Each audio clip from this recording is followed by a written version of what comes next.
Hey, it's Jaime with Echo Real Estate Advisors. Welcome to the channel. If you're a home buyer, a home seller, an investor, or simply want to learn more about real estate, this is the home for you. So don't forget to subscribe. Okay, are you wondering how to protest your property taxes? How was I supposed to do that? Well, you're not alone. That was the most requested topic for this channel, so I am making every effort possible to cover it in depth. This is the second video in a 3-video series. So if you haven't checked out the first one, which lays the foundation, then I highly encourage you to click over there, watch that first, and then meet me back here so we can continue.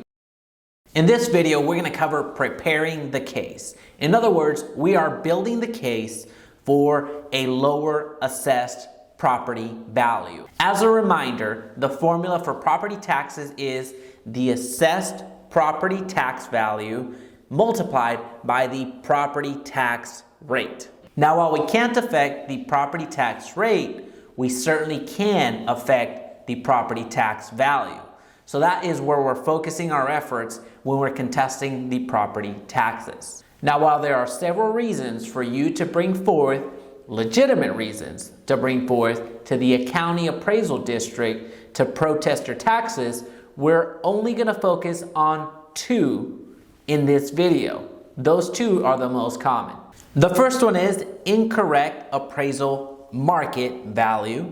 And the second one is value is unequal compared with other properties. Now, while they sound similar, they are not the same. Just know that depending on the real estate market that you're in, whether it's trending up or if it's trending down, one will benefit you over another. Presently, we're in a strong real estate market. So the market value, the first one, may not be the best strategy for us to use unless we can substantiate it. In other words, we're going to focus on a more universal example of comparing it against other properties in the area. And the reason we're doing this is because the market value is most likely higher than what you're being assessed right now.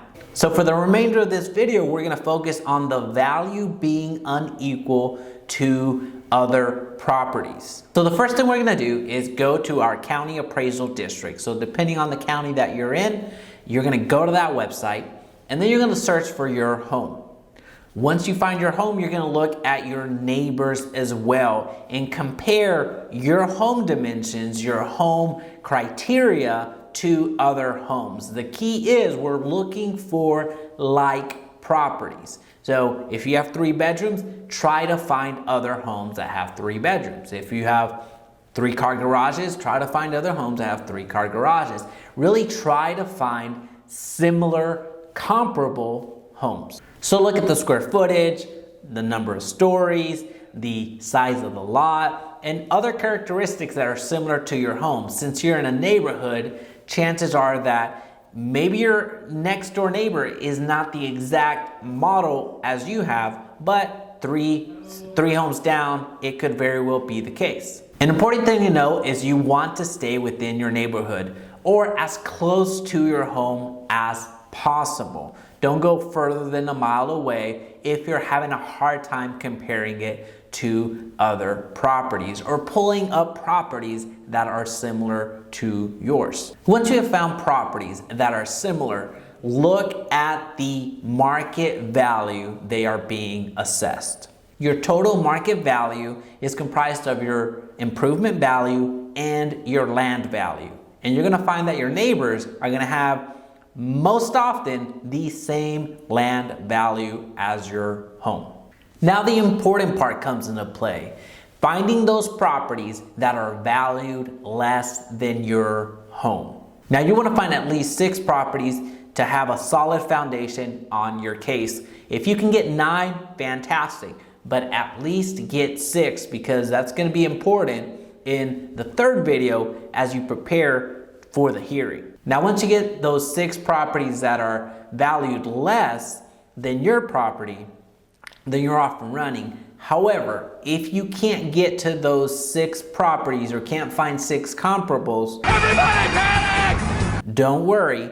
Look for those homes that may be assessed just slightly higher than yours in value, but also are a little bit larger than your home, because there's some math that we can do on the back end to be able to pull those comps as comparables. Then take the assessed value and break it down per square foot on each property. Now, the reason we're breaking it down per square foot is because there's some ratios we need to meet in order to be successful with our protest. The important section to focus on is on the Texas Property Tax Code.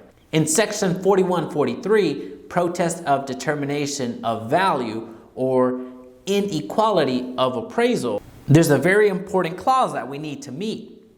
And it reads, a protest on the ground of unequal appraisal of property shall be determined in favor of the protesting party unless the appraisal district establishes that the appraisal ratio of the property is equal to or less than the median level of appraisal of a reasonable and representative sample of other properties in the appraisal district. So in reality, when we break things down, we have to meet one, if not all three. We only need one, but it would be a slam dunk if we could meet all three of these sections. So that's why we break things down for their square footage, because when they're referencing ratio, that's what they're asking for. Now take note of the following words: reasonable and representative sample. That is my pro tip. Focus on getting at least 6 properties for them to review, because they are quite vague when it comes to what is reasonable. Everyone has a different interpretation of what reasonable could be. 3 is not going to cut it. 2 is certainly not going to cut it. And if you bring in 1 sample, then you're going to count on that hearing going very, very quickly against you. Congratulations, you played yourself. Now, if you go to the subsection C, for purposes of this section, evidence includes the data, schedules, formulas, or other information used to establish the matter at issue. So this is where we get to build the case. We take those 3 criteria, which they're asking for ratios, and we marry that with some subjectivity. Now remember, we already have the ratios, which is the assessed value divided by the square footage, and now we need to break it down into those 3 subsections that we at least need to meet one of them in order to be successful. Now, if you did your homework correctly, your assessed value, if you take the averages or the median as they're suggesting, will be less, which is fantastic, and we meet the analytical criteria as it's written. Now it's at this point where we need to double down and provide more evidence than they're even requiring. And that evidence comes in the form of visuals. You're going to look at those properties that you have identified, and you're going to search them on the web. Ideally, you do have some images on every single one of them, and ideally they look amazing. And the reason you want those properties to look so amazing is because you're going to take pictures of your property in the most unfavorable light. So think of it like you're selling your home, but in reverse. You want to show as many defects. You want to show your home in the most unflattering way. And what that's going to demonstrate is that all these other properties that are being assessed a lower value than yours are actually much better than your home. So it's going to substantiate, i.e. provide that evidence that your home should be assessed, valued less. I ask you for justice. Now, if you can't find images because that home hasn't sold in quite a while, then I would drive by that property and look at it yourself. If it looks like it's been substantially updated, then make note of that. And if it hasn't, no worries, but don't come across as a stalker or anything like that, or become somebody that they would call the cops on, because that's not going to look good. Now, there's one more thing we need to do before we submit our case. Again, keep in mind, right now, we're still building that case. We're still building that evidence. We need to submit it via the online platform, or we need to mail it. We have that option. The last thing you need to do is create your memo sheet. which if you want the exact template that I use when I protest my properties and properties for friends and family and past clients and future clients, please send me an email, or you're gonna find the link in the description below so you get the exact same template.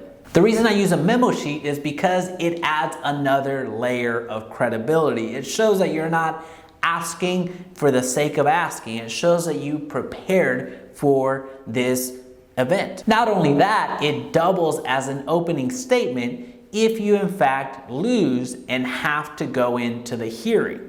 Your Honor, I object! So keep in mind, what you're doing right now is building the case and providing that evidence so the county appraisal district can take it into consideration and ideally drop your property value, i.e., you pay less in property taxes. So in summary, you need to present everything that you worked on, that case that you built, the evidence that you're providing to the county appraisal district. If you remember in our first video, there was 3 ways. One was the portal, which was instant feedback, which I'm going to take into consideration for this video that you don't have access to that. So the other 2 are submitting the information that you have online or sending it in written form. What I suggest is to send it in written form about a week prior to the deadline. So whenever you send your information, be sure that you send it certified mail so you get a tracking number and are able to prove that you did send the protest within the deadline. Well, that's it, folks. That's how you protest property taxes. Now remember, this is a 3-part series. The first part covered the fundamentals. Now this one was the building the case and actually providing the evidence and submitting your protest. The third video covers if you have to go to the hearing, what you need to do in order to be successful.